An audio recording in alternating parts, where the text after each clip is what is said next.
welcome to the first episode of 13th Man Hockey. It's your host, Shane. Today we are joined by Neil Villapiano. He is the host of Devil State of Mind, covering the New Jersey Devils. On today's episode, we're going to be going over a little bit of the first half of the NHL season and diving right into the Four Nations Faceoff preview, talking about the rosters. And we're also going to go into what a Team Russia and Team Europe might have looked like if they were participating in this tournament. So hope you stay with us for the entire thing. It's going to be a fun one. It always is when Neil and I talk. But yeah, let's bring him on and have him introduce himself to the listeners and the viewers. What's going on, Shane? It's like we said before we jumped on, it's been a long time since you and I have had a chance to talk. And obviously being an American versus a Canadian, there's always going to be that back and forth. I wish we still had the link to, I don't know how many years ago it was at this point, but like when you and I went on the network we were both working on, Isha and Dylan had us go back and forth between the United States and Canada. I would think it's still on YouTube somewhere. It's probably somewhere. It's probably deep in the archives. I'd have to go way back, but it was an all-time. That was back when the network, like we literally would go live at like 10 p.m. on a Friday night and just talk about literally anything. Like anything anyone felt like talking about is what we talked about. And those were I'd like to say those were the good old days, honestly, of the network. But no, I'm really excited to be here and talk obviously, just hockey in general. I'm really excited about this Team Europe and Team Russia lines because it was fun to put together. I think, like I was telling Shane, the challenge for me was putting together the lines, like what made the most sense, what looked the best. Because sometimes it was easy, other times it was like, there's definitely room for discussion, I think, based off of what I put together. So I'm just excited to be here. Yeah, I agree. Like going through and like trying to make sure there's a lot of high end talent, especially forwards on both Russia and Team Europe. And you're like, man, who do you leave off in some of these situations? Right. And like, positional depth and situational depth are something that you need to look at in these. So I think this is going to be a lot of fun to kind of review who our team is, how they differ, and kind of who we have slotted over others. But before we get into that, it's been kind of a crazy year in the NHL. The Atlantic itself and like the Eastern Conference as a whole is so tight right now. Yeah.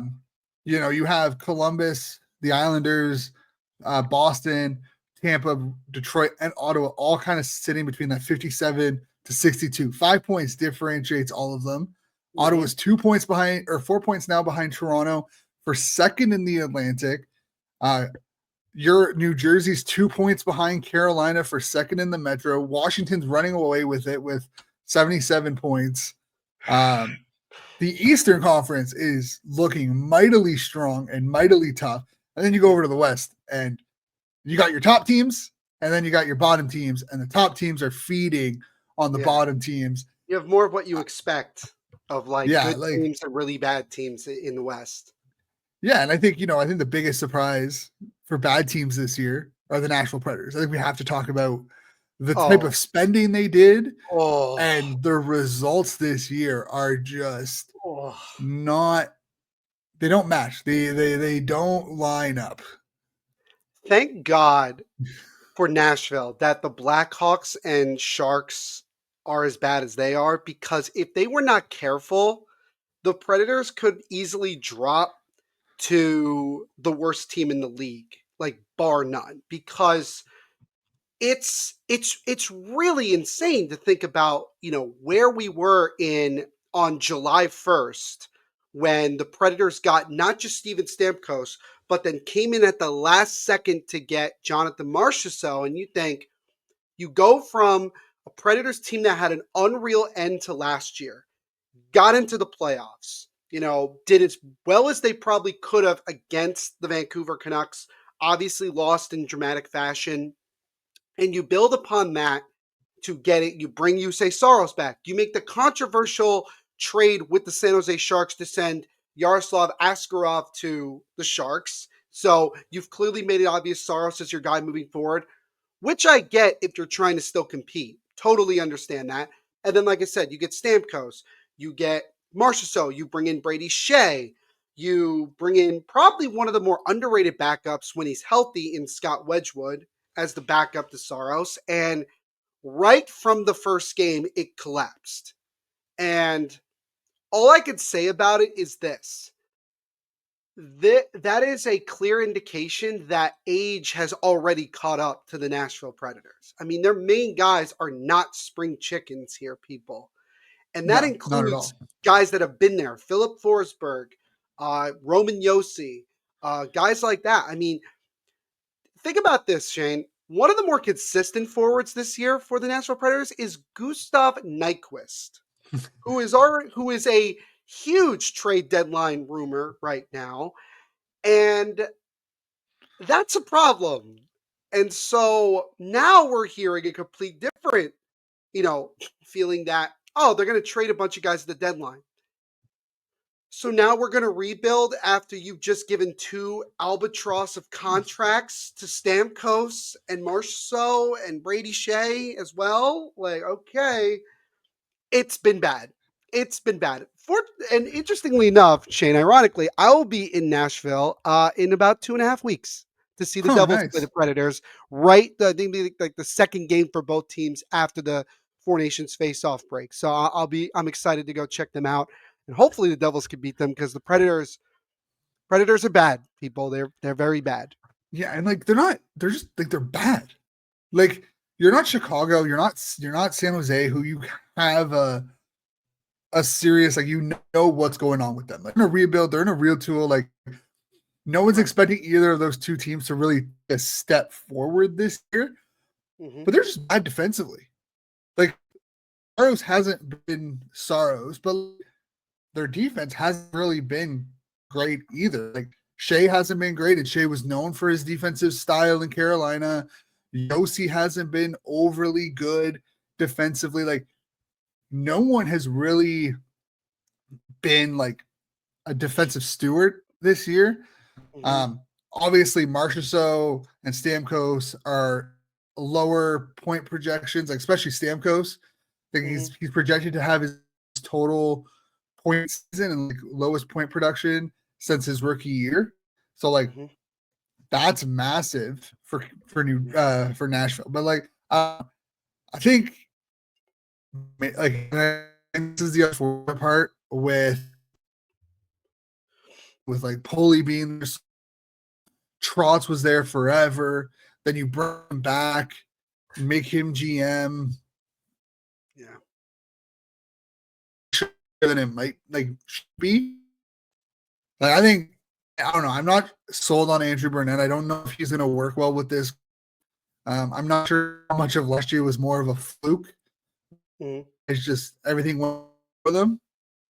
But I don't think Burnett lasts longer than this. I don't know if he's given a chance to redeem himself in 2026, but I was shocked they didn't fire him when Montgomery was fired by Boston. Yeah, I think that, I mean, I could speak about Andrew Burnett a little bit from the Devils side of things because I know that a lot of people wanted him to be the successor to Lindy Ruff after the Devils had the strong year that they had in 22-23. But obviously the Devils didn't want to, rock the boat considering the type of year that they had. So Burnett got the opportunity in Nashville. And I think that a lot of people looked at Burnett and said he was one of the more up and coming coaches, considering what he did in Florida before he got surprisingly fired. Um, and again, the way that last year ended for them was tremendous. They went on that awesome run in March and April to get into the playoffs. And then, yeah, like obviously they had their chances to maybe get beyond Vancouver in the first round and have that upset, but obviously it was not meant to be. But yeah, this year with the expectations that have been going on and the way that coaches' shelf lives are, between 2 to 3 years essentially, you brought up a good point. Jim Montgomery gets fired. That would have been probably the perfect opportunity for Nashville to do the same thing and to bring in Montgomery to a team that has that talent and has a lot more talent than just on paper than St. Louis does.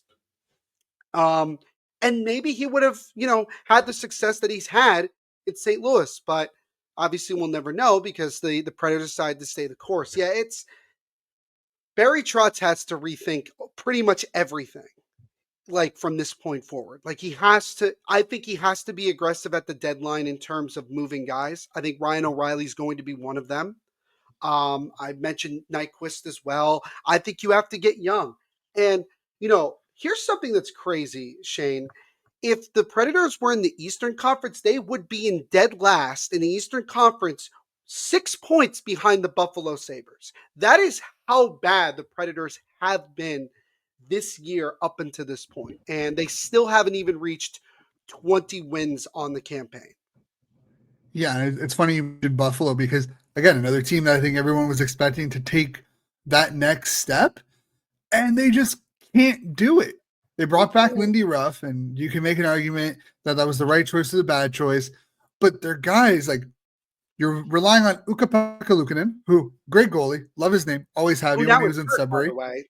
Just He's hurt, mind you. so you're He running got with like hurt. James Reimer. Yeah, you're running with James Reimer and Devin Levi, who I think is going to be a great NHL goalie. He just needs some time to develop, and I think Agreed. Buffalo fans relying on like a 21, 22-year-old to save their playoffs, like their playoff drought was a little bit ridiculous. But Buffalo has been an absolute gong show. They're talking about trading, Cousins and, Bowen Byram and like Jack Quinn and almost everyone besides Rasmus Dahlin and Tage Thompson are on the table. Even Owen And Power, which is nuts to me. yeah, and it's just like this. And then you look at who owns them and you're like, man, what's going on with the Sabres? But then you look at the Bills and you're like, okay, well, why can't you have the same success that you've had with Buffalo that you've had with the Sabres? And Sabres just can't get out of their own way, in my opinion. Like they Mm-hmm. make really boneheaded moves. They draft decently but don't develop well, and they don't go after good free agents. And they don't hire hockey people, like people who really like understand the game. Like I've said before, like with the ownership of both the Bills and Sabres, the difference is simply that with the Bills, they went out and hired people who understood the game of football. They hired football people and just let them do their job. That's what they've done. And it's worked to perfection. Almost. I mean, obviously they haven't gotten past the Chiefs yet, but it's worked out pretty well.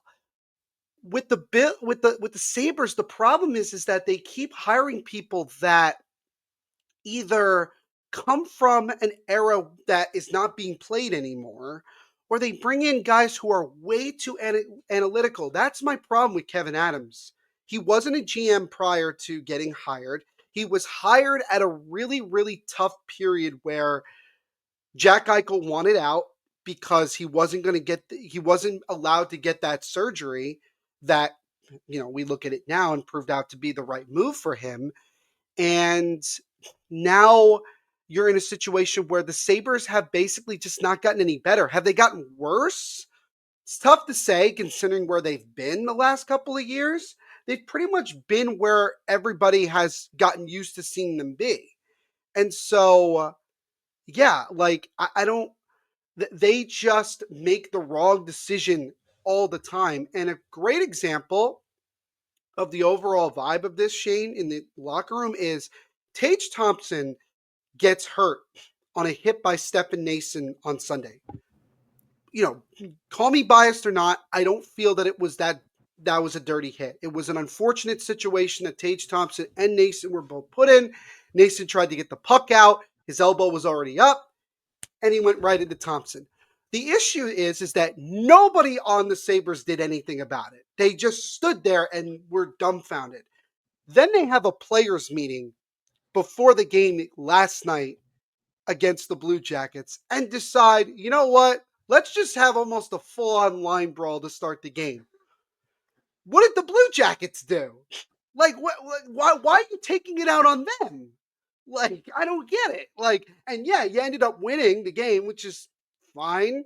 But that's what I'm saying. Like, there is something very rotten that has been rotten for a long time in Buffalo that needs to be eradicated somehow. And I hate to say it, you may really have to start over again because Yeah. whatever you've put together just isn't working and has not worked. Yeah. And I mean, I think I think this is going to be their 13th year in a row missing the playoffs. Yep. Yep. And you've seen, like, you've gone through, like, you pissed away Sam Reinhart, you pissed away Jack Eichel, you Ryan ruined, O'Reilly. again, you pissed away Ryan O'Reilly, you pissed away Evander Kane, you ruined Ristolainen and Myers when they were looking like very promising defensemen when they first came into the league. Mm-hmm. You know, goaltending is a completely different issue. Mm. But like everything that Buffalo has touched has turned to absolute garbage, like rotten apple type garbage. Yeah. And I don't know what they can do outside of just tearing it down and rebuilding a whole new culture. Like, To rebuild the rebuild. yeah, and you know what? Yeah, okay, you could trade Darlene, trade Thompson, you'll get a good haul for it, relatively speaking. You could trade a lot of these guys. But like, you traded Benson for like nothing in the offseason.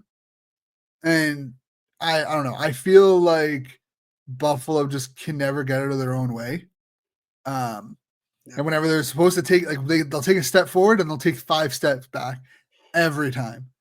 But on the other side, going down New York State, you got the Rangers, who is just an implode of like toxicity by the sounds of everything going on Only out there. 5 points ahead of Buffalo, by the way. Just Yeah, pointing they're that at out. 54. 54 Yeah. points. Just They pointing that have out. 5 more wins. They have 5 more regulation wins. They only have 3 more total wins if everything matters. Yeah. But I agree. Like, total implosion. You trade Truba, which again, I don't know if that's much of a loss, but like the idea of trading your captain in the season and trying to trade him in the offseason. You have the Goudreau situation in the offseason. Yeah. You sign Shesterkin to a massive contract. You trade for JT Miller. Like, that entire locker room just feels, it gives very 2017-18 vibes for Ottawa, where like the room's divided. There's people who support one side, there's people who support the other. And from an outsider's perspective, someone who's not in the States, not near New York, what we see up here is that you have Kreider and Zibanejad kind of on one side, and you had like Fox and Truba and a couple of other guys on one side, and they decided to trade Truba because I guess he was the least active player on the team or best player on the team. But I don't know. I feel like that entire locker room is, again, not responding well to adversity and is just taking it out on each other. And you add in someone who's been reportedly very toxic in his career, JT Miller. I don't know how that relationship's going to go. It's, I knew at some point with the core that the Rangers have that they were going to start to struggle because they've had so many chances over the last 4 or 5 years. And they've made deep runs in the playoffs, getting to the conference finals several times and, getting close, but I haven't gotten the job done. You run into Tampa Bay or you run into Florida or whatever the case may be. I didn't think that the drop off would be as bad as it was this year up until this point. Now, yeah, you can say that since the holiday break, they've been better, which is great because if they weren't, they'd be a lot further down in the standings right now and they'd be really, really out of it. And I don't know if they would have made that trade for JT Miller if they were further down in the standings. Maybe they would have. But the Rangers' biggest mistake is putting way too much of a financial investment into guys that have not proven many times over to be guys that you can rely on consistently in the playoffs. I've given Kreider some benefit of the doubt, but the reality also is that the man really can't live without the power play. Like, he cannot live without being on the power play.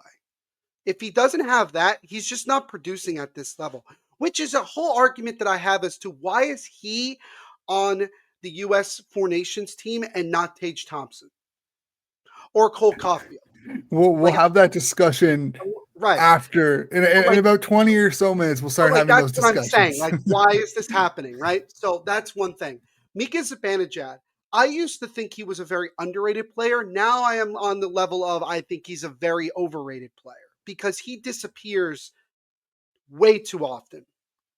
Panarin, there are times where he looks awesome, and there are other times where it looks like he has no freaking clue what he's doing out there. Adam Fox, I mean, sometimes I call him a glorified forward because I really feel like at times he does not want to play defense at all. And then you have Shesterkin, who, like, he's been better of late, but damn, he's had a tough year, especially since he got paid. Yeah, this is a franchise that had much higher expectations, and their GM panicked in many ways and just decided, I don't care. I'm going to break up all of the chemistry and all the good vibes that we may have had because we're not playing well. So you get rid of Trouba, and that really screws up the locker room. You bring in JT Miller, and like for about like 5% of the locker room, that's fine because some guys have played with JT Miller before, Kreider, Vincent Trocheck. I think that might be it. Now that I think about it, I don't know if Zibanejad played with Miller before he got No, dealt. I don't think so. they. Yeah. So unless the Rangers make like a really, really big push here, and I'm talking they got to win 7-8 games in a row or something like that, it's really hard for me to see them being in the playoffs by April. And you bring back JT Miller, that's another long-term contract that you're going to have to deal with now. So what do you do? And also, I'll be honest, Peter Laviolette is probably getting canned at the end of the year. Which is wild because Laviolette's a fantastic coach. He is a fantastic coach. And I'll tell you right now, going back to Nashville, Laviolette is available. I don't know if you'd bring him back or not. Back. Yeah, I bring him back. What the heck? Right? So, like, yeah, it's been really disappointing in Ranger Town. And for it to also be Sam Rosen's last year, not the way you want to go out. No, that's for sure.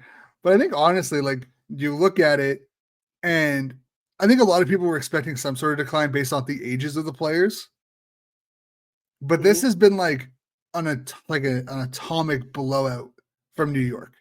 Mm-hmm. Like I mean, it's like Washington, right? I think people expected Washington to be better, but I don't think they expected Washington to be first in the East by over by like 9 points, right? Like people weren't expecting New York to be kind of bottom of the bottom of the Eastern Conference. I think they expected kind of New York to be in that like 10 to 6 range this year, and that's what the fall off was expected. But I don't think anyone was expecting them to be at 13th going into like heading into the Four Nations, face-off. I don't think they expected them to be that low. They were behind Montreal. Oof. And behind like the Islanders now. Yes. And like they have games in hand on some of these teams, but I think personally, if we're going to talk about fall offs, Pittsburgh is the number one. They're so bad. It's so bad. Pittsburgh has been atrocious. That's probably been the biggest one. Has been Pittsburgh. Like Tristan Jarry and Pittsburgh, just both of them, the fall off this year. Like I think people expected again one of those like they're going to be a playoff bubble team. Now they're looking like a top 7 draft pick type team. Like I don't know. Have their first round pick? I think so. I think they have their first round pick. I'll double check though because thank God. I think because if they don't, if Kyle Dubas had traded that for something, like I'm not here. I mean, I wouldn't be shocked. So I'm trying to think, like when they got Mikael Granlund, like did they have to give up a first for him? No. So everyone that's in the bottom 16 currently outside of New York, because New York's his top 13 protected. Yeah, the Rangers, the Okay. pick that they traded for Miller, that was then flipped Oh, God. to Pittsburgh, I think. Yeah, to Pittsburgh. So like if you're Pittsburgh, you Oh, yeah, and have the Marcus Pettersson yeah. trade. So Yeah, yeah, yeah. Oh, you're my God. so if you're Pittsburgh, what you're hoping for is for New York Tank. to bottom out. They Mhm. keep their pick this year because next year's draft is supposed to be a lot better, Yeah. and you hope they bottom out again next year. Tank hard. Yeah, but Pittsburgh does have their pick. Everyone besides the Rangers have their pick. You don't see the the changeover Mhm. um until Calgary because Calgary's pick belongs to Montreal. There's a lot. There almost every so one, two, three, four, six teams that are in the playoffs right now have their first round pick, have their own first round pick. Detroit, Ottawa, Crazy. Los Angeles, Carolina, Winnipeg, and Washington are the only teams that have their first round pick. And Mhm. Ottawa does have the ability to forfeit.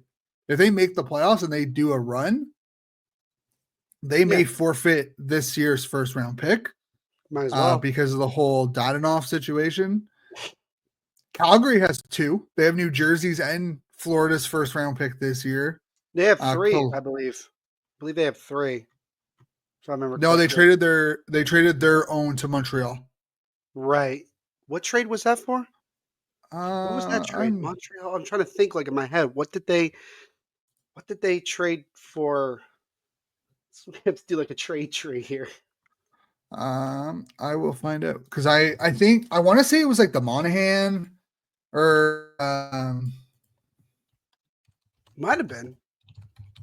Might have been. But, like, something like that. there yeah, but, like, So just yeah, the it was yeah. So it was part of the Monahan Monahan. trade. Okay. All right. So they have 2, Uh, which is good.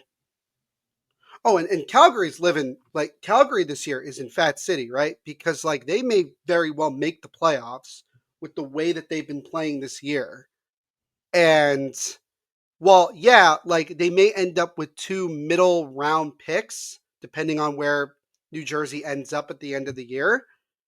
But I also think that it might be a good thing for that team to go out and make the playoffs with the players that they have, because I think they're beyond the point of really trying to tank hard because they've kind of established the guys that want to be there and play well. And then getting Morgan Frost and Joel Farabee for essentially not much. that's a great trade for Calgary. I love Great it. move. I think it's Great move. fantastic.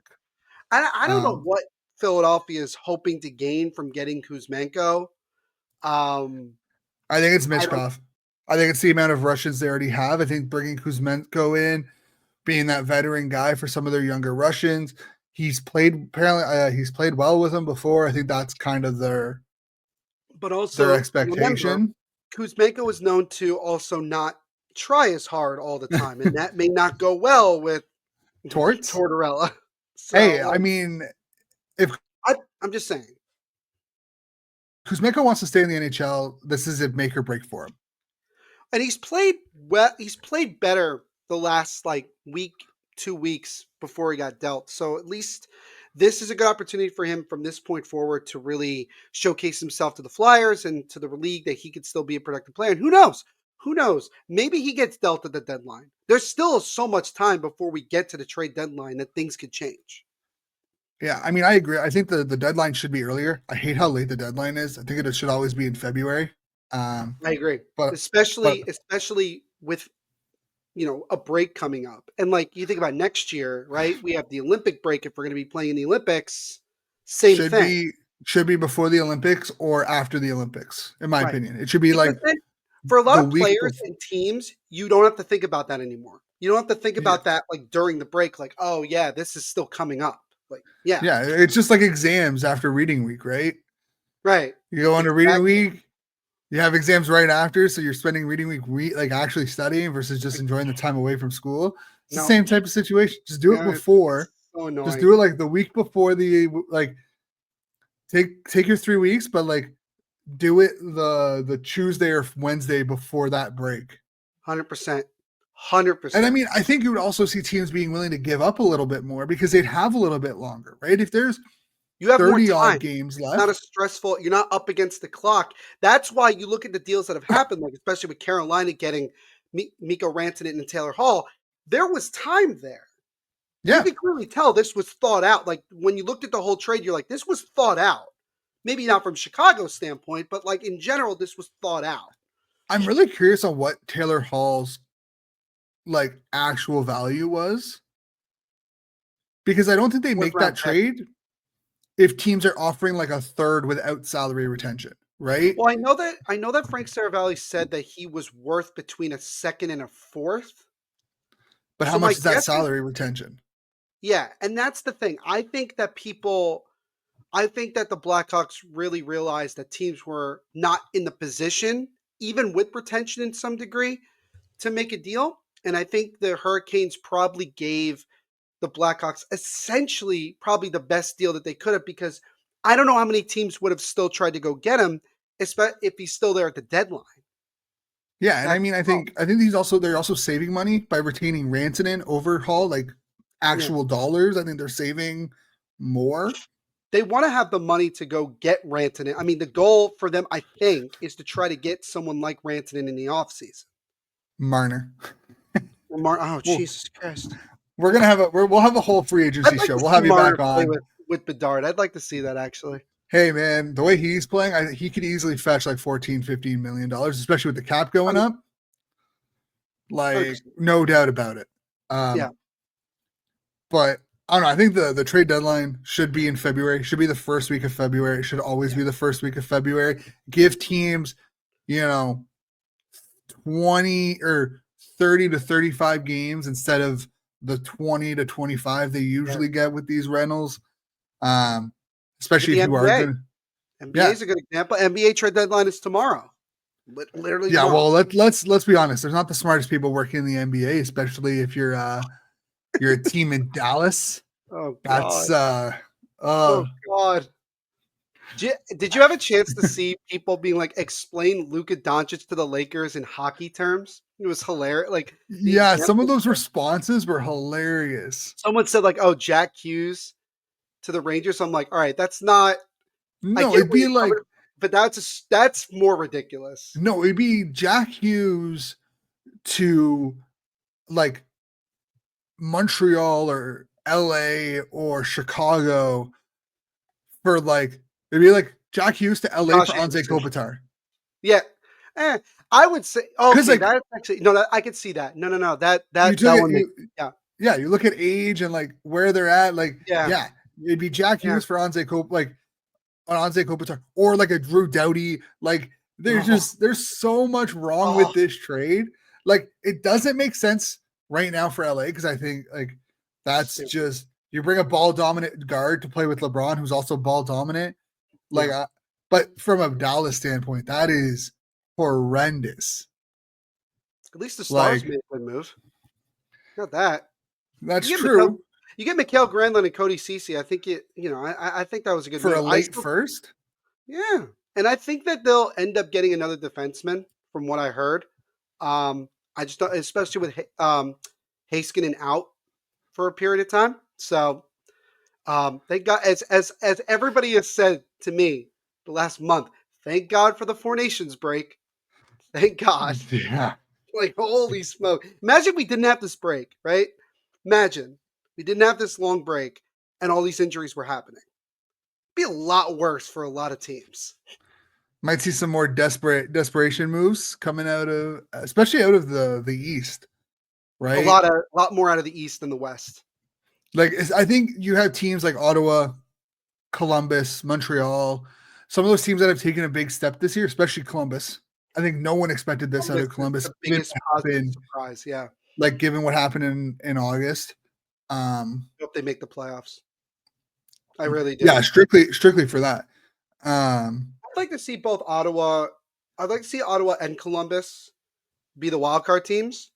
Um, that's just the way that I look at it personally. Um, because I don't know, the Red Wings seem very, very fraudulent to me, despite them playing better. Tampa, I just would like a year where like Tampa and Boston are just not in it. That would be funny to me. Like, yeah, I mean, I think unfortunately for Tampa is like they have the experience, right? And like if Vasilevsky can be Vasilevsky, they all will which always have a chance to he win. is. Yeah, Like he's literally the only consistent thing they have. but like he's also played the most amount of hockey in the last 5 seasons. The good news for him, again, he's not going to be in the Four Nations face-off. He gets 2 weeks off. They do need to acquire a backup. Like they need to acquire like a legitimate backup I in think Tampa. I think if the Flames don't want to keep him, I think Dan Vladar could be an option. Yeah, I think so. I mean, I would even also, think there's a couple of others out there that might be worth a shot. Just put someone on LTIR and get John Gibson for no reason. Yeah, that would be I'd give up. crazy. I'd actually give up. I'd actually just be like, I give up. I don't want to do like it's pretty interesting. It's pretty interesting that but yeah, with Columbus, it's a great story. It really is. That story about Van Riemsdyk, like losing like I don't know how many teeth he ended up It was losing. like 4 teeth and like 4 teeth. 30 stitches. Yeah, came back, still played. Yeah. If you're not into hockey, guys, like these are stories. Dean Avildsen, like yes. he playoffs or not, if they finish fighting for a playoff spot, he has to be in conversation for Coach of the Year. The only guy I could see him not beating is I forgot the name of the coach in Washington. Yeah, I was about to say it's Washington's coach. Who, by the way, you know where he coached before Washington? He happened to coach in Hershey. Case in point. Hershey's dominant. Hershey's still good. They get a new head coach, it doesn't matter. They're still very good. One of the few NHL, AHL agreements that actually benefits both clubs because they both have the same mindset where Hershey wants to win, Washington wants them to develop, and they find a really good balance that works for both of them. Yep. And they have two, mind you, they have two very good prospects that have still not played in the league yet. So I'm just saying the Capital, I hate to say this, but I don't think the Capitals are going anywhere anytime soon, as I was hoping for. Yeah, Spencer Carberry. Jeez. Oh, Spence, that's right, yeah. So, yeah. Canadian born, baby, Canadian bred. Where in Canada? BC boy. Oh, he's a BC kid. All right. BC. Yeah, good for you, Dylan. Someone came out of BC. It was really good. But yeah, I think he should be the front runner. Yeah. Dean Evason should be top 3. Yeah, the Washington Winnipeg coach, whose name also escapes me. Yeah, I'm not great with coaches. Players not an issue. Scott Arnell. I'll be very honest with you, Shane. Like, if you don't know the name of a coach on a good team, personally, I don't think that's that bad of a thing. I look at it like almost like having a really good center in football. If you don't know who he is, it's probably because he's doing a good job. And exactly, he's not being talked about. Right. And that's fine. That's totally fine. Yeah, I think so. I agree. I mean, if you're head coach, if the only conversations around a team's head coach are positive and he's not being talked about consistently because he's doing all the right things, that's a positive. That's a win, in my opinion. If you're a fan of these teams, if you cover these teams like locally, like of course you're going to talk. You're obviously going to know the coach's name and talk about him a lot more. From a national perspective, it's not necessarily a bad thing if you're not talking about that coach. You could just be talking about the team and saying, "Oh, what a great job they've done as a collective unit," and like that's what Columbus has done.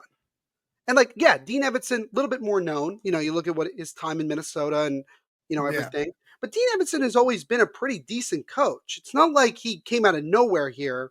I think it's just the fact that Columbus. He's been fired a couple of times. He's been fired a couple of times. But you know what? Every coach gets fired a couple of times and still stays in the league. All right. Like, look at Peter Laviolette. Right. You have to be Mike Babcock level of being a complete horrible person to not keep getting opportunities in the league. Like, that's the way I look at it. So, yeah, with Columbus, like, it's great. It's great. And I had the chance to go to Columbus last year. I was in there late January. What a great fan base they have. I mean, a fan base that all they care about at the end of the day is just having a relevant, good hockey team. And I think those fans deserve it. I really do. I think back to that year where they had Panarin and Bobrovsky and they had Tortorella as their coach. Like, that was a team that I felt like Columbus could get behind. And it's been a rough couple of years. And obviously with the tragedy that happened over the summer, it's awesome that they're having the year they have. And by the way, Monahan has not, as hasn't even been playing. So Yeah, think he's been about hurt. that. It's been hurt. He's been hurt And now they're going to be on a again. national stage, finally playing in an outdoor game in a little I bit. was just gonna ask you about that before we went to break to Yeah. talk about the winner the Four Nations stuff. What is your opinion on the jerseys that have been released for it? I have absolutely no complaints. I think Fanatics did a great job personally. The helmet for the Red Wings. With the actual wings on it? Okay, I get it. I With love the it. with the stadium series, like you're always going to do I guess what I like about it is it's not like what we've seen the last couple of years of stadium series where you just get like the team's logo and you just like make it Enlarge it. huge. Granted, the Red Wings logo has the wings on it, but I think it is like kind of neat in a way. Maybe I just have to see it more because again, you can only go off of right now just like pictures that we've seen online. But I'm always a big fan of let me see what they look like on the ice, like during the game and all that stuff, and I'll be good. I think overall, Fanatics has in their first year, in terms of like making jerseys for the most part, Have can't you really seen complain with what they've done. the Four Nations jerseys? I have seen them. Are we They going to rank are them? beautiful. Are we going to rank I've them? seen I think we should rank them. we could 100% rank them. No, But I've that's fair. okay, so I've only seen the Canada ones in person because I've had them. I haven't Like seen any of them in person yet. Not yet. I've seen the stitching, the quality of stitching on these jerseys, It was good. fantastic. The Wow. cresting, Is it the is it actual worth 500 logo. bucks? I mean, if you're going pro, then yeah. But I mean, but like the cresting, everything on it is beautiful. I think Fanatics has done a fantastic job with their NHL launch. Like They've really the taken our regular, negative comments and kind of shut us up in many ways. I will say that like they have done. I was skeptical at first when I Mhm. heard that they were basically going to just continue to use the Adidas factories and it was going to be Adidas jerseys just modified a little bit. I was a little bit less skeptical because I was like, okay, you can't really screw that up. But when I saw them come in, I saw them. I'm like, these are actually they fit a little smaller than Adidas, I will say. Um, but honestly, they've done fantastic. I think the quality on Yeah, them, the stitching on them, everything about them great. has been really good, and It's great. they have been able to shut up a lot of people regarding their Love it. quality. Um, but yeah, we'll take a quick, couple minute break, like 2 minute break, and then we'll be back to talk a little bit more about the Four Nations. We'll rank the jerseys, we'll go through the rosters, and we'll end off with a Russia, Team Europe mock roster from both of us. Just just to see what the roster would look like if they were part of this tournament.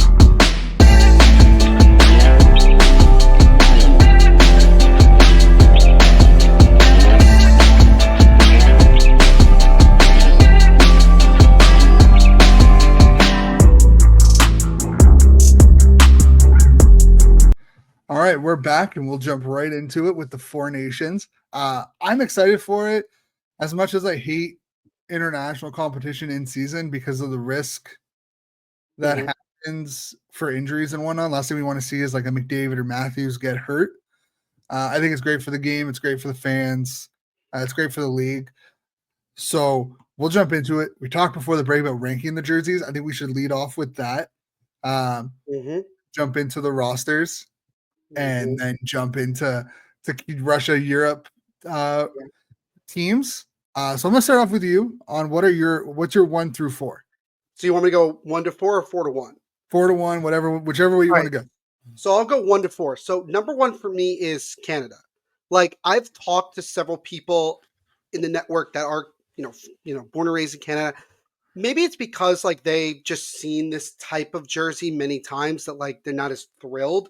From an outsider perspective, this is the type of Canada jersey like that I would buy. Like it's very cool. I love the maple leaf in front. I love the Canada just written in a curve, in the middle of the maple. I love it. I think it's great. I think it's great. I have literally no complaints. Number 2 for me, I'm gonna put Sweden because I really like how big the Three Crowns is. I don't know why. And then just the dark navy like blue, it just fits really well. I hope that the helmets are navy. I would assume that that's going to be the case, but that's how I'd go. Number 3, I would put, and this is very controversial to people because people are going to give me crap for this, but I'm going to put Team USA as 3 and then Finland at 4. Now, I am pretty disappointed in the US because it looks very bland to me. Because there have been jerseys that I have seen in the World Juniors that have been 20 times better than what I'm seeing here. I get it, right? Red, white, and blue. There's only so much you can do. Even the World Cup of Hockey jerseys were better, in my opinion, than what we have here, personally. I I feel like that there's a lot to be desired with it. Like I feel like that we're missing something. And then as far as Finland is concerned, like I don't know, maybe a little too much black for my liking. I don't know. It looks a little. It doesn't. I don't know. It just doesn't kind of like flow as well as I would have liked. Because if you think about it, Shade, the other 3 jerseys, right? It's like one color all the way down to the wrists, right? All that. And then, but you have with Finland, it's like half black or navy. I think that's navy. And then white. Like, I don't know. It just doesn't look good to me personally, but like, that's how I would rank it. I really wish USA did a better job. Just personally. I will say the backs look better than the fronts in some of these jerseys, which is kind of funny to me. I don't know why I find that funny, but like, I was like, they actually look much better on the back. So that's my ranking for these jerseys. Yeah, I mean, I think top 2 were the same. It's Canada, Sweden. I love how big the crown is on Yeah, Sweden's. Again, the Sweden's colorway is you're gonna flip fantastic. the other way. I know where you're going with this. I'm disappointed with both Finland and US jerseys. Right. As am I. Like I wish Finland had the lion, did more with the lion. I know this is like a very traditional Finnish look for a jersey. So saying Suomi on the front. Yeah, like I can get behind that a little bit. I just wish there was a little bit more lion representation because I think that lion crest is really cool and should be used a little bit more. Yep. But the USA is so disappointing. It looks like I'm looking at a soccer jersey. It kind of looks like something you could get off of Temu. Yeah, like and my issue is like the apparel that they've released, the hats they've released had the USA crest on it. It's cool. Why not use that logo? Why not use something similar to the World Juniors where it had USA going across and had there's a lot on, like, it just looks very unserious. Like you could have done so much with this, NHL for you. Jersey. I don't even know if it's the NHL or if it's like Hockey Canada or USA Hockey kind of being like, we're not going to give you permission to use some of this stuff. I did hear something along the lines of like USA Hockey obviously was involved to some extent and they were like not willing to let the NHL like do certain things. I don't know. Like this is hey, USA Hockey has professional hockey mixing with international hockey without international governance because like they're not using IIHF at all. But it's why there's only NHL players in this tournament. But I don't know. I feel like even if you can't use anything that's USA Hockey, even that's better. And that's just a hat. Yeah, like I feel like they could have done so much more with this jersey. Like there's no stars on it. Logo. That's the logo I'm talking about. Like that's the crest. Way better. Like that's the crest that they've put out on like the apparel and whatnot. Look at his shirt. Even the shirt's nice. The crest is great. Unbelievable. And I don't know. I feel like they could have done a lot more. Yes. Than they actually did, and it's disappointing. See, I still don't have, especially when you look at Canada. I still don't have any USA hockey. I was thinking, like, I said to myself this year, I was like, all right, this is going to be the year. Then I see that, and I'm like, never mind. I'm going to wait till the Olympics. Even the Olympics ones aren't the greatest sometimes. I think the World Junior ones have always been the best. Which, like, I don't get it. I don't get it. I don't get it. I don't get why because the U.S. doesn't win U.S. like senior tournaments. They don't win senior gold, so they don't put any like doubt or any thought or care into their jerseys because they're not going to win anything with them. Okay. At least with the World Juniors, they'll win at least the silver. They'll usually they'll like, Hey. We've won hey, the I'm last just two. I don't hey, want to hear it. hey, I'm just saying. I'm just saying the truth. You haven't won a gold in the senior level in like 30 years, Okay, well, 29 I know years. that. So I'm just saying they care more about the juniors because they'll actually win at the juniors. I also argue, by the way, that USA Hockey puts more time and effort and money into their women's program, which has actually been successful at the major international level, than the men's team. Yeah, because the I'm women just care saying. about the men, care about it Right, more. exactly. But you know what? This is a great segue into the teams. So how about we start with the US? Because Why not? we've already mentioned some of the displeasure with some of these teams on how Mhm. the rosters, or specifically the US roster, has been constructed. So if you're Yeah. unaware, pending any changes due to injury, because we know Quinn Hughes is kind of on the bubble right now. Last thing that they need. The At last forward, they thing. got Matt Boldy out of Minnesota, Kyle Connor from Winnipeg, Jack Eichel from the Golden Knights, Getzel out of Tampa, Jack Hughes out of New Jersey, Kreider from the Rangers, Larkin from the Red Wings. Matthews is the captain. I don't agree with it. What a shock, people. But Matthews out of What a Toronto, shock. JT Miller now from the Rangers, Brock Nelson out of the Islanders, Brady Tkachuk out of the Senators, Matthew Tkachuk with the Panthers, and Trocheck out of the Rangers. There are 3 Ranger forwards now on this team, and I think there's an argument that none of the 3 should be on the team. Okay, I can kind of get behind JT Miller. I can't get behind Trocheck or Kreider. I can't. I don't. Why is Tage Thompson not on this roster? What did he do wrong? Does he Why is play? Caulfield not on Why this is roster? Caulfield, who had a great game last night, mind you? So I just Like go to the defenseman. Just please. I don't want to. I'm going to get Defenseman so angry. is a lot better if you think about it. You got Brock Faber I, from the Wild. I feel like Faber's had kind of a semi disappointing year. Compared to what we saw last year, I would agree. Yeah. Adam Fox, another Ranger, Noah Hannafin from the Golden Knights, Quinn Hughes from the Canucks, Charlie McAvoy from the Bruins, Jacob Slavin from the Hurricanes, Zach Werenski from the Blue Jackets, and goaltenders. You got Connor Hellebuck from Winnipeg. You got Jake Ottinger from Dallas and Jeremy Swayman out of Boston. Yep. Arguably the best 3 goalies in the tournament. Yep. I agree. Look, it's a good roster for the most part, as I just went.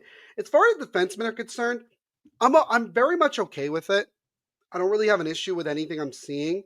The only thing that I hope for is I'd like to see Jacob Slavin play a top 4 pairing. I don't know if that's going to be the case because this USA team is very offensive heavy, and that includes the defensemen that we have. And Slavin's one of the better defensive defensemen in the league, not at least top 3 or top 5. I just you have Tage Thompson and Cole Caulfield right freaking there. Clay Like I don't Keller, Jason get Clay Robertson, Killer, Robert. Like I don't get it. I don't even get it. Like it's just even like is it because these guys are old and like they may not make the Olympic roster? apparently it was roster construction. Trocheck and Kreider are better defensive forwards. We can put them in the bottom 6 and Oh use please. them on the penalty. Oh And I can please. understand, like, Trocheck has been very good on draws. He's arguably one of Okay, the best fine. American centers. If you want Fine. him as your 4th-line center, so be it. But, Fine. like, I don't know. Like you're leaving off guys like Troy Terry or Alex Tuck, DeBrincat. Guys who can also score. This reminds me of I 2016 thought when they Patrick brought Kane for sure was getting on this roster. I'm being very honest. 100%. So did I. I thought he'd kind of be a shoo-in. But, like, You could this make is an very much, argument. He's played very well of late. You could make an argument. yeah, 100%. But, like, you look at the 2016 roster when they brought in Justin Ablocator Mm, and they got destroyed. yeah. Like, you go back to the Olympics, like, the history of, like, questionable choices from USA Hockey or, like, USA management has been so prevalent and so consistent that you're like, man, you feel like they're just, like, sabotaging it on purpose. Like, it generally feels like a sabotage job at this point. It's one of those things, Shane, where it's like they've finally gotten to the point from a generation standpoint where they have like the most talent they've had in a long time, like young talent. It's arguably their best era of NHL caliber players. And we still put out people that shouldn't be there. Yeah, I Like honestly, Brock I might be. Nelson. Okay, again, another Brock Nelson. Like I know he's good at faceoff. I know. I believe me. I'm aware of that. He's good defensively. We're aware. But like, you take it. Okay. I It's just a 4-game tournament. You want offense. you want offense. This tournament's going to go by. This is not the Olympics. This is not No, the Olympics. it's 3 games. You get 3 games and then the gold medal game. Yeah, I don't. They're going to rely so heavily on defense and goaltending to win this Yes. tournament. I'm telling you, that's what they're. It's a top heavy forward group. Top heavy, like top 6 is going to be Yeah. like, oh god damn. Defense is solid. I think the pairings are going to be good. I don't really, I think it's going to be good.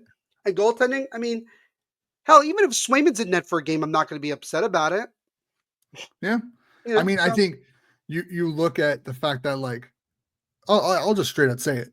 Boldy and like Canada's the same way, but Boldy and Faber are on this team because Guerin is the GM and he's the GM in Minnesota. It's the only reason they're on the team.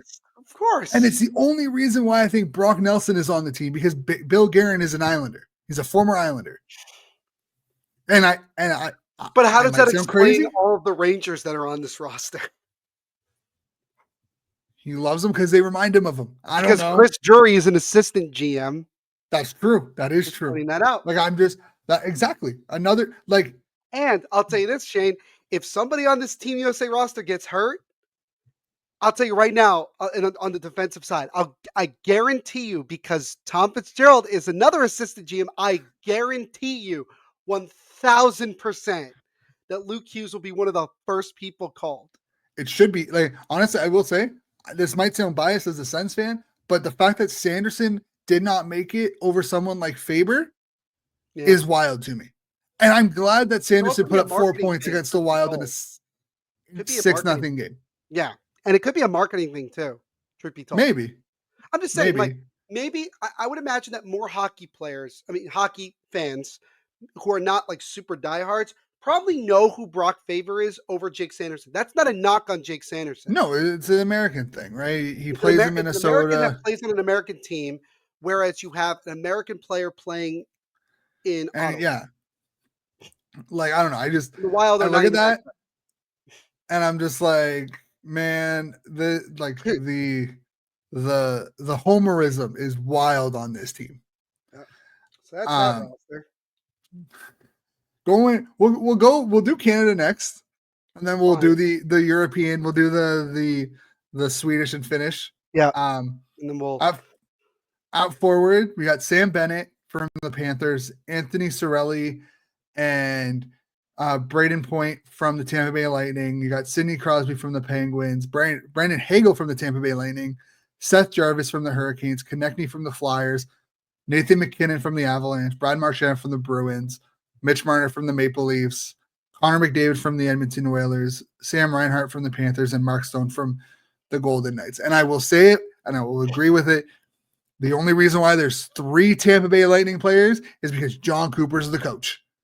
Because there is no way in hell that Brandon Hagel. Team USA, I'm blanking right now. Pardon? Who's the head coach of Team USA? I cannot remember. I swear, if it was, I think it's John Hines. I think. Oh my, I don't remember. Oh my, I'm looking this up. I actually feel bad that I don't remember this. No, it's Mike Sullivan. Mike Sullivan with John Tortorella, David Quinn, and John Hines. Okay. Yeah. Canada. Where is David Carl? I know he's a junior. I don't care. I think he should be there. Yeah, like Canada's John Cooper, Bruce Cassidy, Peter DeBoer, Rick Tocchet, and Misha Donskov. Nice.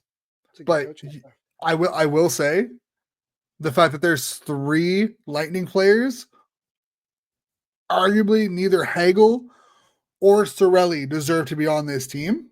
Mm-hmm. are on this team because Cooper is the coach. Of And course. I get it. Like, I get it. You're gonna favor some guys you're familiar with because again, it is a short tournament.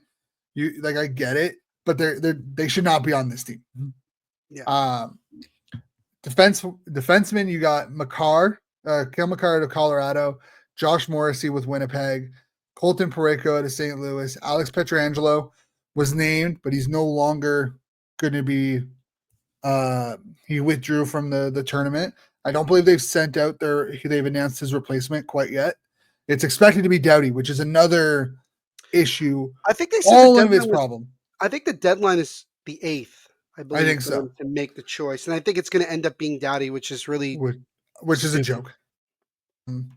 Travis Sanheim from the Flyers, Shea Theodore from the Golden Knights, Devontae from the Avalanche. Kind of like all the defense. Kale McCarr will be your no. Originally, it was going to be Theodore and Pietrangelo were going to be your number 2 unit. Mm-hmm.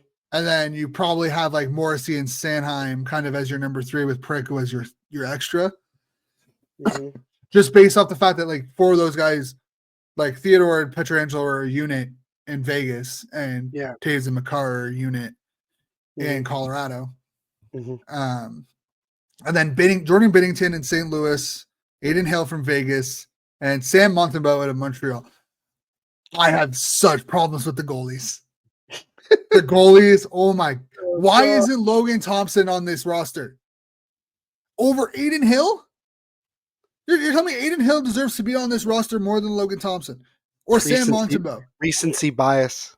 Like, Logan Thompson, if you're looking at what he's done this year, what he did, like, realistically, the only reason why Aiden Hill is even remotely relevant, and I don't want to say this to be rude or disrespectful to Aiden Hill, but you came in to the playoffs as the 4th string goalie.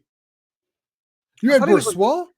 I think I thought he was like the 6th goaltender on their team to start the year or something like that. Well, no, they traded for him, and then he got hurt, but they had Brossoit, Thompson, and Quick, and all 3 of them got hurt, so they relied on Aiden Hill.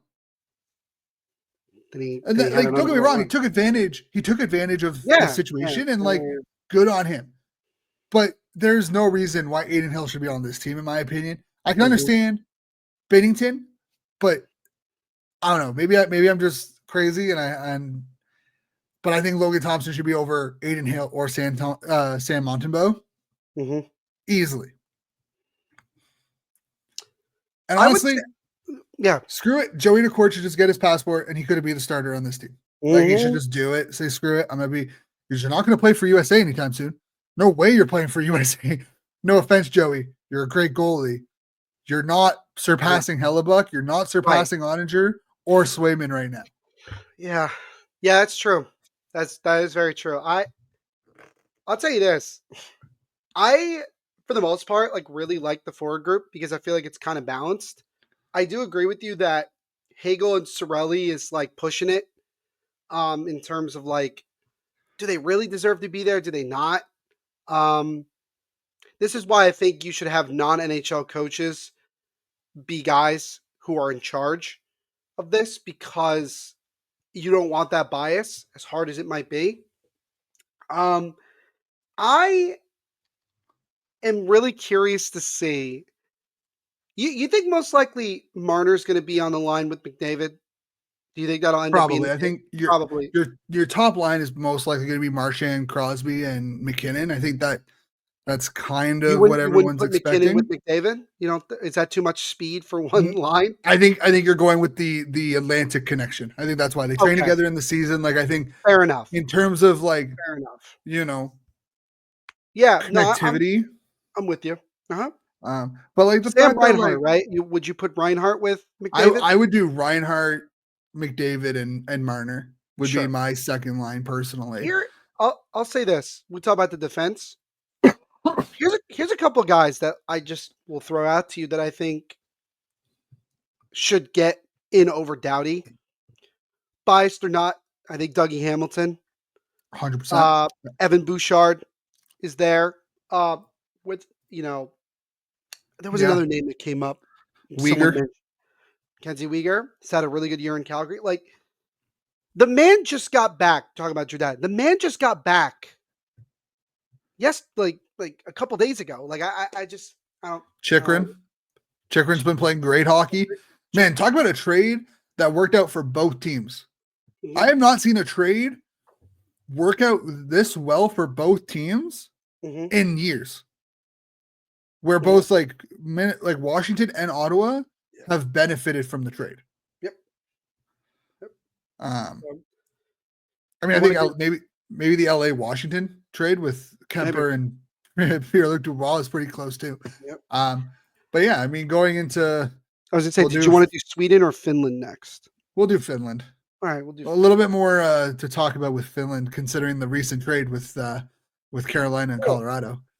Yeah. Do you want me to read off this roster for you? Sure, if you got it.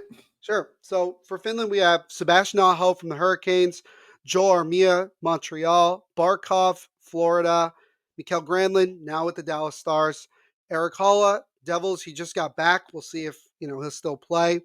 Rupe Hintz, Dallas, Capo Caco, Seattle. He's had a revelation in Seattle.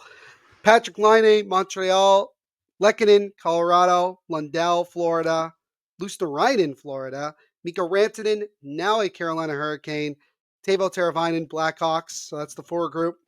Defensemen. You have now Yoki Haru, who's now a replacement for Miro Heiskanen. Esa Lindell, Olli Mata, Nico Mikkola, Rasmus Ristolainen, Uro Vakanainen. Oh, God. Juuso Valimaki. And then in the goaltending, you have, for whatever reason, they're projecting Kevin Lankinen to be the number one guy. Okay.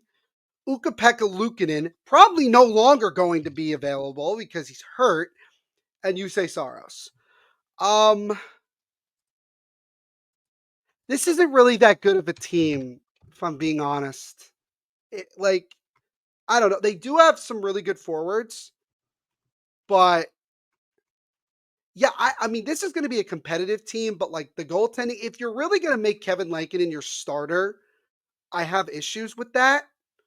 But yeah, this is also a tall team. They have a lot of tall forwards, I've noticed. So it'll be interesting. It'll be really interesting. And what'll be good for Aho and Rantanen is that they'll have even more time to play with one another during this tournament to get ready for the playoff stretch when they get back to Carolina. Yeah, and I mean, I think Saros is going to be the starter. Yeah. Whoever I think honestly, again, might be a little biased, but given the small sample size we saw when he was called up, if Pekka Luukkonen cannot go, I would not be shocked if Miro Laine gets the call. There's not a lot of Finnish goalies in the league. Do you think he would play a game if he gets the call? I don't know, but even just being in that atmosphere, being around some of this talent, being in that environment, I think would be great. So I think if he gets the call, I think Ottawa would allow him to go. Just pick him up in fantasy, by the way. Well, you're gonna be sitting for a while. I need I need it. I've had 2 injuries in goaltending. I need something. But I mean, the fact that they've already had to replace 2 of their defensemen, right? They have Hakanpää and Heiskanen getting replaced. I think there's only 11 Finnish defensemen in the league to begin with. You have to play Vakanainen. Holy smokes, dude! Vakanainen, Hakiaru, and I don't know. And we have our first ever Utah Hockey Club representative at the international level in Olli Mata. Yeah, that's crazy. It's awesome. But overall, I mean, I think it's a good squad. I think they're very balanced. Obviously, I think your top line is going to be like your second line. I don't know if they're going to split them up, but your first line is going to be Aho and Rantanen. With probably Laine. I would assume that Laine is going to be your top line left winger. Your second line is probably going to be like Kakko, Barkov, and like Teravainen or Lundell. So I think they have a really good balance team.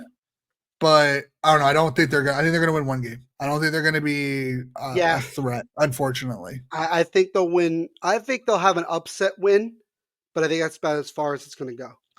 yeah. So, do you want to And then go we over ended off to with Sweden. yeah, Sweden? So with Sweden, forwards Victor Arvidsson, Edmonton, Jesper Bratt with the Devils, Leo Carlson out of Anaheim, Joel Eriksson Ek, Minnesota, Philip Forsberg, Nashville, Adrian Kempe, who I didn't realize until now is Swedish, from Los Angeles, Elias Lindholm, Boston, William Nylander, Toronto, Gustav Nyquist, Nashville, Elias Pettersson, the forward from Vancouver, Lucas Raymond, Detroit, Ricard Raquel, Pittsburgh, Mika Zibanejad with the Rangers. Also, was Raquel just not recently put on the roster? I thought He replaced William Karlsson from William Vegas. Carl. Right. Defense: Rasmus Anderson, Calgary; Jonas Brodin, Minnesota; Rasmus Dahlin, Buffalo; Matthias Ekholm, Edmonton; Gustav Forsling, Florida; Victor Hedman, Tampa Bay; and Eric Carlson, Pittsburgh. And then your goaltenders: Samuel Arison, who now replaces Jacob Markstrom; Philip Gustafsson; and Linus Ullmark. I will say this: Linus Ullmark should be the starter for this team, with Philip Gustafsson being the backup. I have nothing against Samuel Arison. It's just the fact that I don't rely on him as much as I would rely on the other two guys. Yeah, and I Personally. mean, I don't know what article you're reading off of, but I know through the NHL they just have them as alphabetical. Yeah, I'm literally reading the same thing. So Okay. I'm just, yeah, that's why when it looked like Kevin Lankinen was like the projected starter, I was like, wait, what? That's Yeah. not No. that shouldn't be a thing.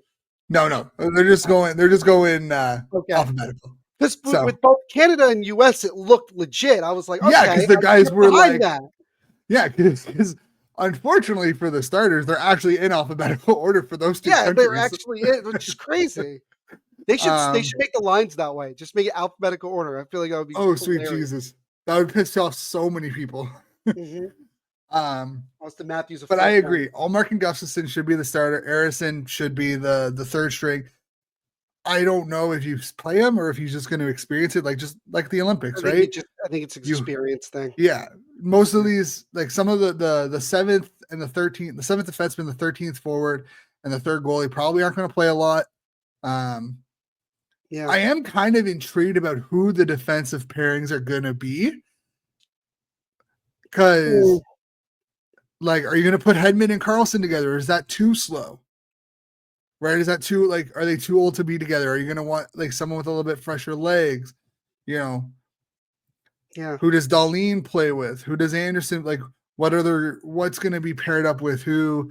You Yeah. know, I'm very intrigued about their defensive pairing. They're very top heavy, like Yeah. offensively. Mm-hmm. Um, and obviously, forwards are deep. They're good. I think you get scoring across the board Mm-hmm. from Sweden. So I like it. I'm curious on who's going to be their number one center. If Nylander is going to play center, or if he's going to be moved back to wing for this tournament or not. I'm Yeah. very intrigued by their roster, like their line formation for this. They could surprise people. Like they could be a very tough out, honestly. I'm a little biased because I'm like rooting for Canada, but I think the gold medal game or the championship game, whatever you want to call it, will be Mm-hmm. Sweden versus Canada.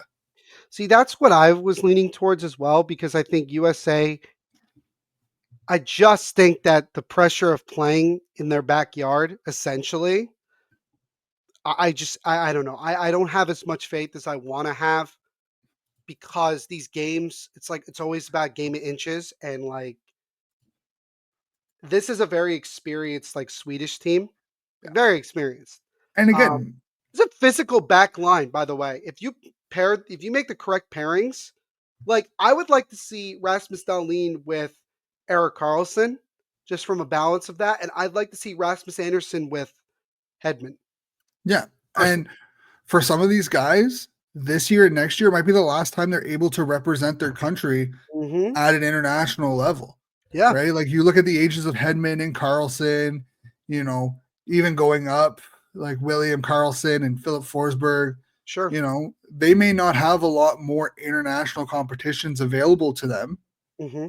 I think the quality of this tournament's going to be really good Yeah, because if you're looking at like it's gonna be especially fast. Sweden, like Sweden and Finland, they don't have their best European players available because it's an Yeah. NHL tournament. So if you're a player who, when you factor in the fact that some of these players, some of their best national players are still playing overseas, you have this is a massive opportunity to show your nation that like you belong at the Olympics if they're going to the Olympics, right? Same thing with Canada and the US. Like if you're on this team, this is basically a tryout for next year's Olympic team. Exactly. It's a mini preseason. Like look at it if you want. It's a mini preseason to the Olympics. Yep. And if you're a bubble guy, you're going to show up. Like if you're a Sam Reinhart or a Brandon Hagel or Anthony Cirelli or Travis Konechny, like those level of guys, you're going to want to show that, hey, you didn't make a mistake putting me on this roster. So I think the quality is going to be great. And the other thing is that not all these guys are going to get a chance to play in the World Championships at the end of the year. No, which is also which you could make an argument could also be an opportunity to like showcase yourself on the international stage. So like that's what's going to be really interesting about this tournament. And I'll tell you this, it's going to be one of the fastest tournaments. And I mean, from a fast standpoint, it's going to go by like that. It's going to be so quick. We're going to be like, oh, like 2 weeks. What's that? No, it's going to be it's going to, NHL fans are going to be like, oh, we don't get to see our team play for 2 weeks. It's going to feel like 5 minutes to some people. Yep. It's going to feel like we're not on break at all. So I'm going to tell you right now, I think just based off of everything, I'm going to go Canada probably wins this tournament. I'll put Sweden second. Are they doing like gold, silver, and bronze? How are they? I think it's just the championship game. So you play, I think it's a three round robins, and then it's the championship game. So I'll rank it at. So here's my ranking. I'll go Canada, Sweden, USA, Finland. That's my ranking for this. Before we get into the Russia and Team Europe, I mean, we've been talking for an hour and a half almost. So welcome to the Neil and Shane show. We talk about hockey and it goes. We can do this for hours. We can have an entire talk show about Unfortunately, I have an engagement at 1:00, so I have to. So do I. I have to.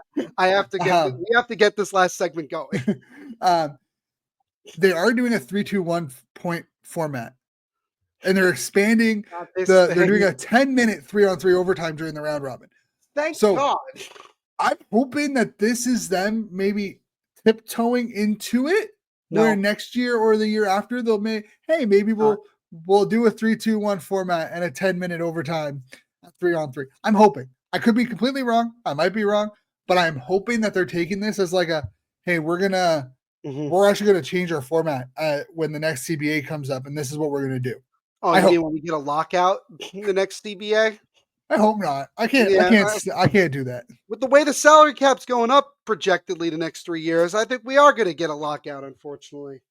I hope not. So we'll see. I don't want to be too negative. I'm sorry. Neither do I. All right, so let's jump into it. Team Russia. You go first. Let me know who you have on your forward group. For Russia or Europe? For Russia. For Russia. Okay. And you can go by line or you can go. I went by line. Okay. I went by line. So, first line, Kirill Kaprizov, Evgeny Malkin, Nikita Kucherov. It's my first pairing. Second line, Artemi Panarin, Pavel Buchnevich, Andrei Svechnikov. Third line, Alex Ovechkin, Ivan Barbashev, Michkov. Fourth line, Kirill Marchenko, Dmitry Voronikov, and Valery Nichushkin. That's what I have. Okay. So we have similar players. My first line, because I also Russia doesn't have a lot to go with that time. Like in certain areas, they don't have a lot to go off of. Not on international. They're not very young. NHL stage. NHL. If we're looking at the international, it's a different ball game. Yeah. So first line my was extra forward, by the way, is Pavel Dorofeyev from Vegas. I kind of went back and forth on a couple on like that extra forward. Mm-hmm. My first line was Alex Ovechkin, Evgeny Malkin, Nikita Kucherov. Okay. Third line was Artemi Panarin, Pavel Buchnevich, and Andrei Svechnikov. That's your second or third line? My second. Okay. Third line was Kirill Kaprizov, Matvei Michkov, and Kirill Marchenko. So you have Michkov as a okay, cool. Nice. Yeah. Well, I mean, he was drafted as a center, so I tried to be like, okay, let's keep him at center, maybe give him some time. Okay. Fourth line was Andrei Kuzmenko, Maxim Slipakov out of the Islanders, Valery Nikushkin, and my third, my 13th forward was Vladimir Tarasenko. And I apologize if I butchered any of their names. My It's apologies. Nichushkin. It's Nichushkin. You said Nikushkin. So there you go. So we're pretty similar. Pretty similar in terms pretty of similar, little different line combos, but overall. Do you want to? You go to now. You start with the defense. So I did it in pairings. So top pair was Mikhail Sergachev and Artem Zub. Left second pairing. Second pairing was Dmitry Orlov and Nikita Zadorov. Okay. Third pairing was Ivan Provorov and Vladislav Gavrikov. Mm-hmm. And my extra defenseman was Pavel Midikov. Cool. So my top pairing is Mikhail Sergachev and Vladislav Gavrikov. I went Ivan Provorov and Nikita Zadorov, second pairing, and then Dmitry Orlov and Alexander Romanov, third. And then I have also Pavel Midikov as my extra defenseman. The reason why I went with Zub is that like Sergachev is a lot like Sanderson. Like they play a very similar style, and Zub is a great partner for Sanderson. So I was like, cool. He's a very defensive-minded forward defenseman. Mm-hmm. He can move the puck. Sergachev is more offensively minded. Pair them together. I think that creates a good 1-1-2 up there. And Orlov and Sidorov have chemistry playing in Boston. So I think that's my reasoning for the top four. I think we have the same three goalies. I'd be shocked if we did not have the same three goalies. I'd like to hope. Igor Shesterkin, Andrei Vasilevsky, and Ilya Sorokin. I have it in the exact same order. So, I think those are. I mean, truth be told, I'm cool. I'm locking it down with either of those three guys. Any of those three, you put them in, I'm totally fine. They arguably outside of the U.S. have the top three goal. Like you look at the top six. I think Russia would be above the United States in terms of just goaltending if they were in this tournament. Yeah, because I mean, you have a 2-time Cup winner, and Vezina winner, and Sorokin's in his own right very good. He had a great week last week. He was phenomenal. He just plays on a crappy Islanders team. Imagine him on a good team. Like honestly. Yeah, it'd be crazy. Oh. That's why he shouldn't have signed his long-term extension with the Islanders. It was like, go to free agency and see what happens. I appreciate the loyalty. Okay. I guess I could go. Yeah, I could go for that. Yeah. So Team Europe, we're going to take a page out of the World Cup of 2016, create a Team Europe. This one was hard. I will say this one. We did not create a Team North America. No Team North America. Because that was, I understand the reason behind it. We could have tried it though. We could have. We could have. But I don't think we don't really have time for it. It wouldn't have been as good as the Team North America from the World Cup of hockey. Not even close. So you can go first with the forwards. All right. So for Team Europe forwards, first line: Nikolai Ehlers, Leon Draisaitl, David Pastrnak. Second line: Kevin Fiala, Tim Stützle, and Timo Meier. Third line: Pavel Zacha, Andrei Kopitar, Oliver Bjorkstrand. Fourth line: Juraj Slavkovsky, Nico Hischier, and JJ Peterka. And extra forward is Martin Necas, although I am debating now if I want to put Martin Necas in over JJ Peterka. Okay, so we definitely have some differences. So first line: Tim Stützle, Leon Draisaitl, and David Pastrnak. I knew you were going to put Stützle on the first line. You got to go the German connection there. There's also a lot of good centers. Okay, there's also a lot of good centers. Fair. Second line was Nikolai Ehlers, Anze Kopitar, Martin Necas. Third line was Marco Rossi, Nico Hischier, and Thomas Hertl. I don't know how you did not have Hertl on your roster. It was the age for me. He's still productive. Okay. Second line or fourth line was Kevin Fiala, Alexei Portras, Timo Meier. Okay. And my extra forward was JJ Peterka. Okay. Fair enough. So a lot of differences, especially in terms of just where forwards go, but nice. Yeah, I tried having a mix of young and vets. Yeah. I didn't want to do all veterans, but I also didn't want to And like I'd say Kopitar would wear the C for this team. I'm just straight up I'll saying tell it. you right now, the defensive and goaltending for this team is Not very good. concerning. So Um, you do the defense. Go. so top pair defense is Roman Yossi and Philip Roenick. Okay. Second pair is Jonas Singenthaler and Moritz Seider. Okay. Third pairing is Martin Verheer. I always butcher this guy's last name, and I apologize. Mhm. Faravari out of Washington. Okay. And Eric Cernak, and the extra defenseman, the seventh defenseman is Radko Gudas. Cool. So for me, same top pairing: Roman Josi, Philip Hronik, Siegenthaler, Mort Seider, and then I have JJ Moser and Eric Chernak as my third pairing, and Radko Gudas as my extra defenseman. So I'm gonna be honest, I totally forgot Moser was an American. No, he's European. Yeah, I honestly I looked at him, I looked at it and I'm like, oh, You Moser. hear his name and you're like, okay, Oh, he's European, like he's American, like he's North American. Should have checked on him, should have clicked on him. So my bad on that, but that's a good list. Goalies. It's a very defensive defenseman group, not counting Moritz Seider. Yeah. And I mean, Yossi put up like 96 points, so he could score. Yeah. No question. But it will definitely be players on this roster, mind you. Yes, I mean, I will say it is very forward scoring heavy.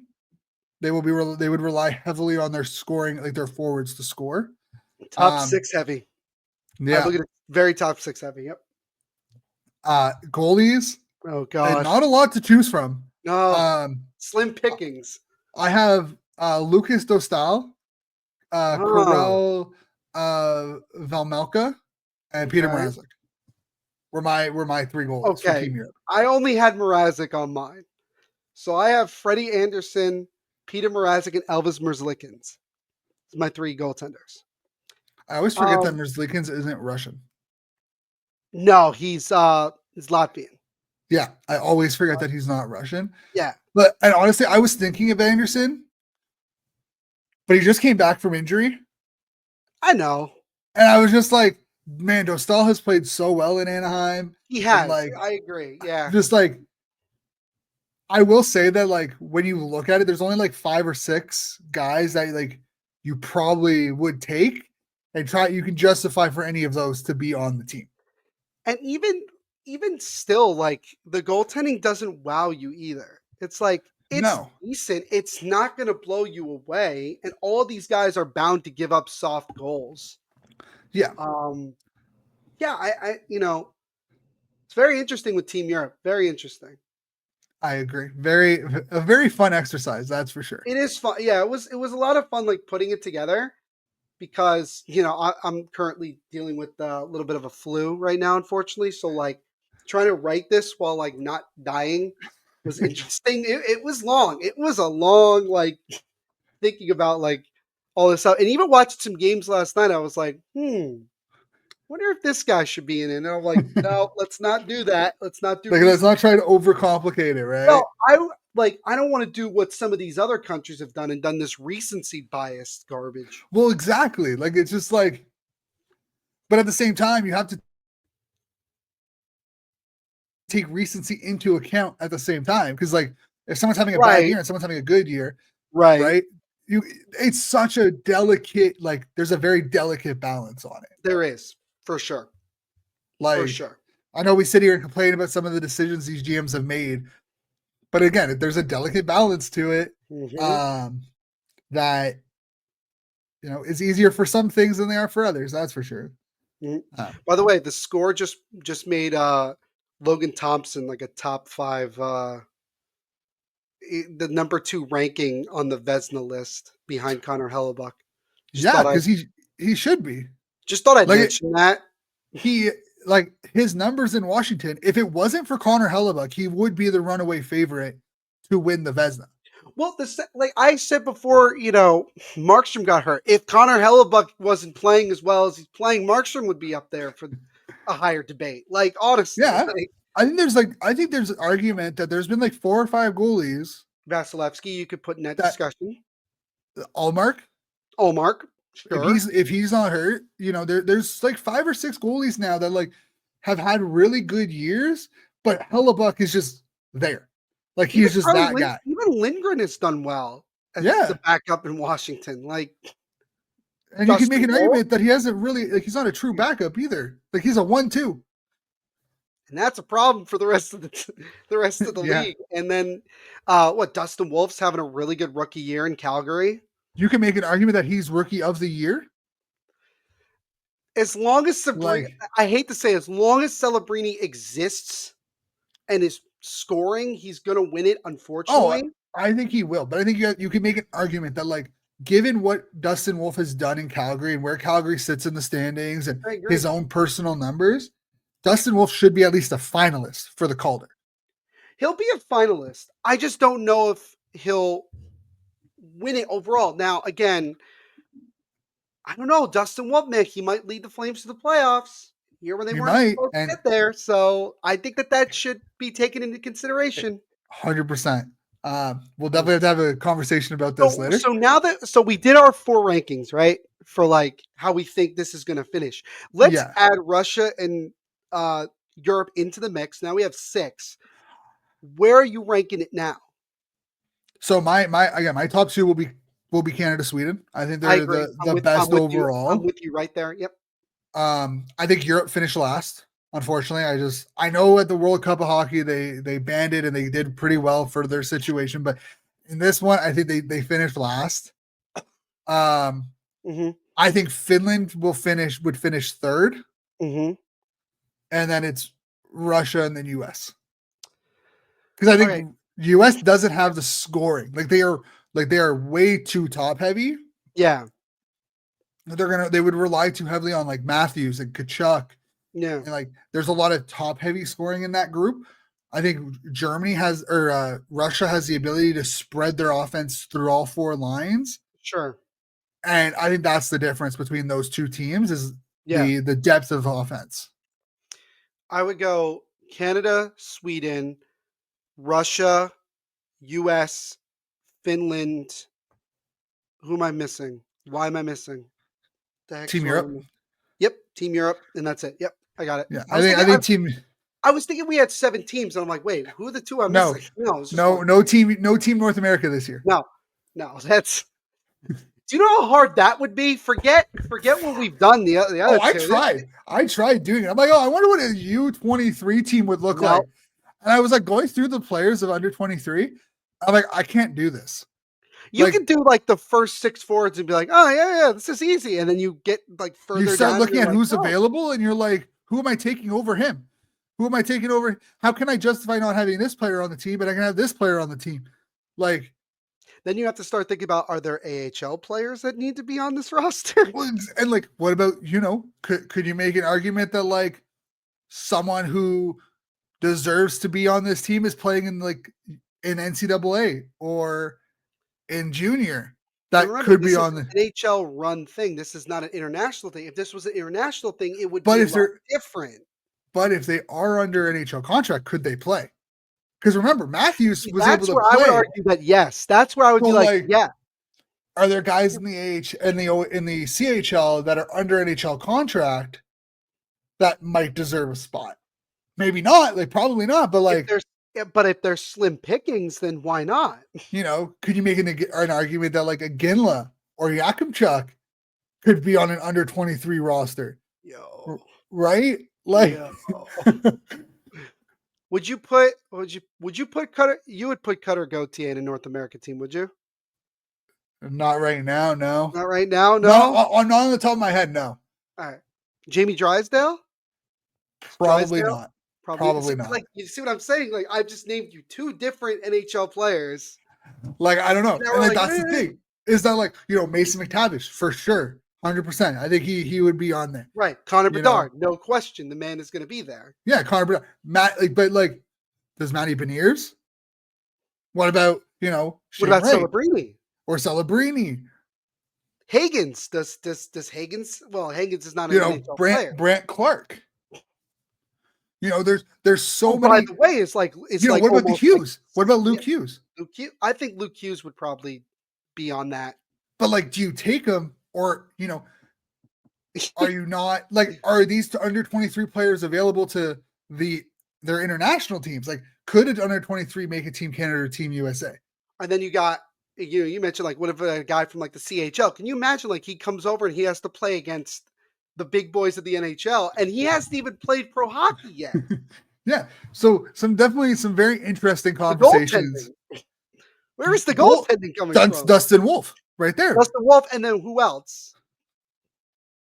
I have no idea. Kosa? This is where Joey scored, if he was younger, would be perfect. Yeah.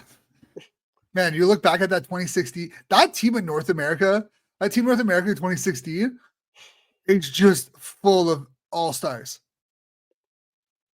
Like, yeah, full it's of insane. Them. Who is their starting goalie? I forgot. Murray and Carter Hart were their two goalies.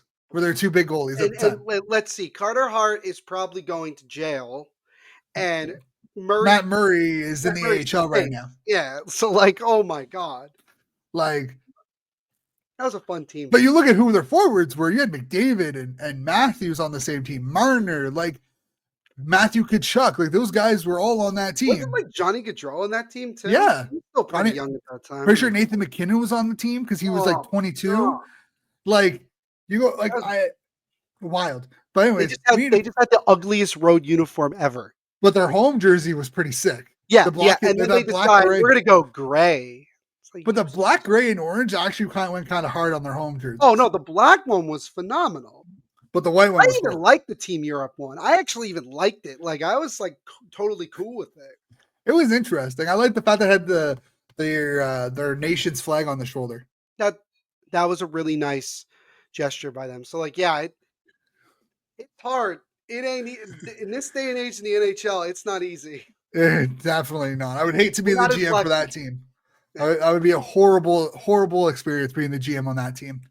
But thank you, Neil, for partaking in this. This was a lot of fun.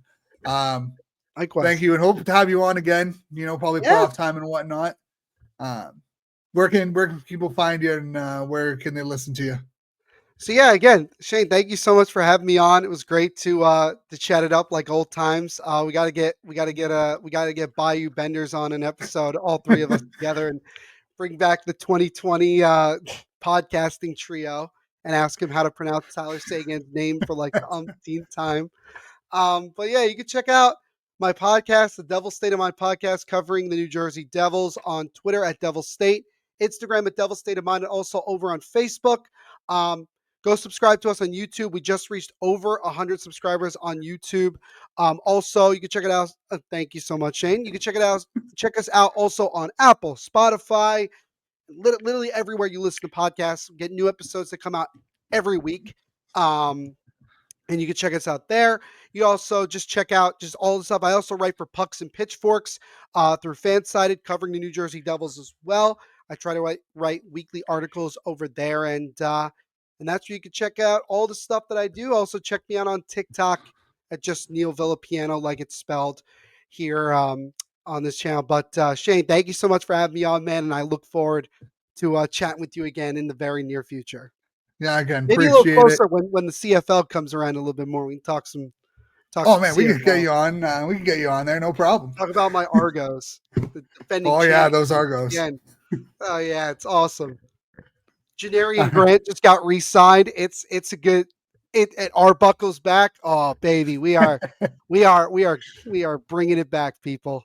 Oh yeah. All right, thanks, Neil. It was great having you. Of course, thank you, man. And there you guys have it, the first episode of 13th Man Hockey with Neil Villapiano. It was a great episode. Dove into a lot. Hope you guys enjoyed it. You can catch me on X at Shane_13th Man. Obviously, follow us at 13th Man Hockey. Follow us on our other Twitter at 13th Man Football. And obviously on YouTube, subscribe, like, share the video on 13th Man Sports, and TikTok on 13th Man Sports.